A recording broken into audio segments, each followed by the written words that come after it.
I was reading in Eckhart Tolle's book. He described it as there is an eternal, ever-present one life beyond the myriad forms of life that are subject to birth and death. Many people use the word God to describe it. I often call it being. And he says that nobody can gain like exclusive possession of being. It's because there's nobody to actually be, because this is already eternally as way it is. This can go on without that sense of me that kind of pokes itself into our experience, and it's like the mental overlay of this sense of me kind of begins to crumble with hearing this message.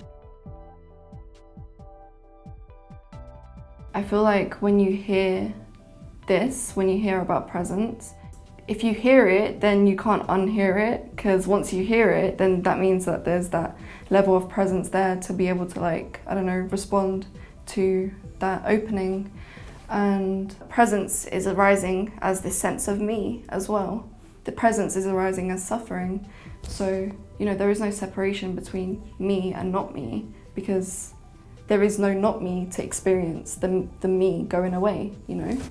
Like, there is no person here to witness the person go away. So when Eckhart says like enlightenment, and this is a guide to spiritual enlightenment, actually it cannot be guided to, because it is already where it is. So if there's no person in this, and that can be, you know, it can be strange to hear, because obviously we go our whole lives believing we're a person, but that's because of conditioning.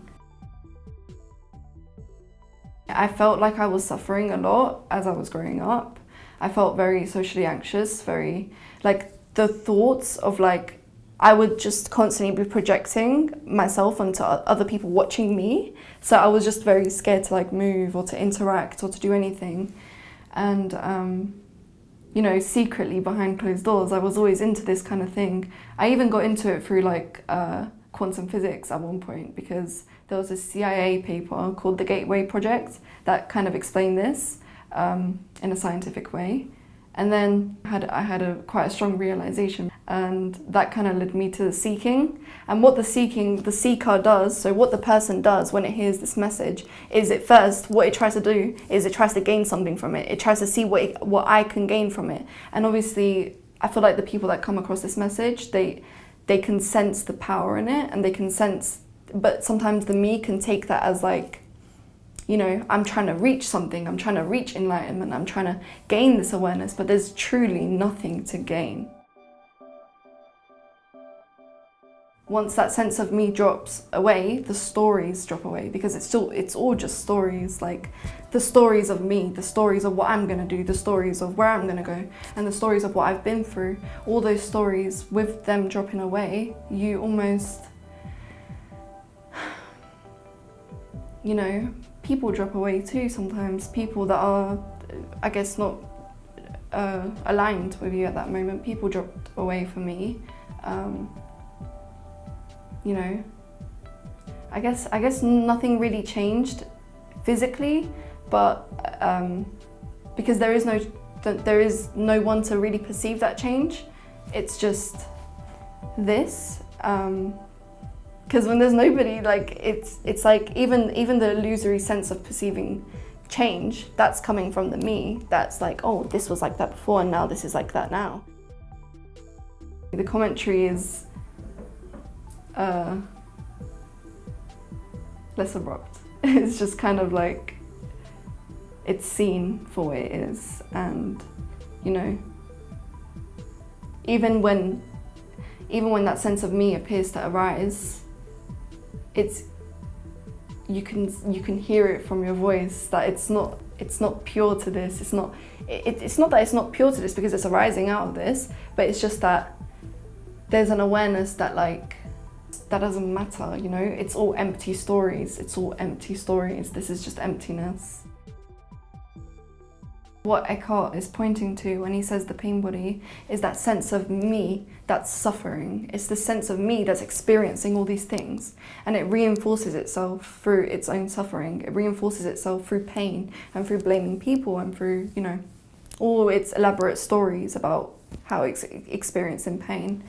And I feel like Yeah, people's pain bodies do seem to arise, you know, like the suffering, the sense of me kind of suffers a lot. So that does tend to pop out from time to time, either through sadness, anger, or preaching, or whatever it is. But again, it's just illusory, you know. That sense, even if that sense of me pops up with that pain body there, with that intense attachment, with that intense fear, because it is seen that this me is simply a wavering concept that is trying to like introduce itself again and create bounds here. It's seen as false, and it's seen as not real. Not in the sense that it's not validated, because obviously it's there, but like in the sense that it's based in past, it's based in future, and it's trying to come back into the present, and it's just a fleeting concept. Like, it's not. And the me will say, you know, but this has happened to me, but that has happened to me, but this person's acting like this, so why can't I feel this way? But it's like, you can, but there doesn't have to be a sense of me there that kind of compartmentalizes it and like tries to like paint a picture out of it and tries to create an identity around suffering. Because pain does arise, fear does arise, all these things are so natural. Life is so raw, you're gonna feel all these things.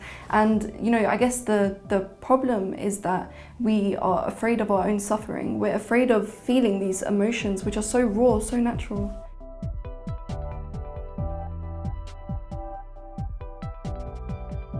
It doesn't alleviate situations that cause suffering. It doesn't alleviate, I don't know, heartbreak or grief.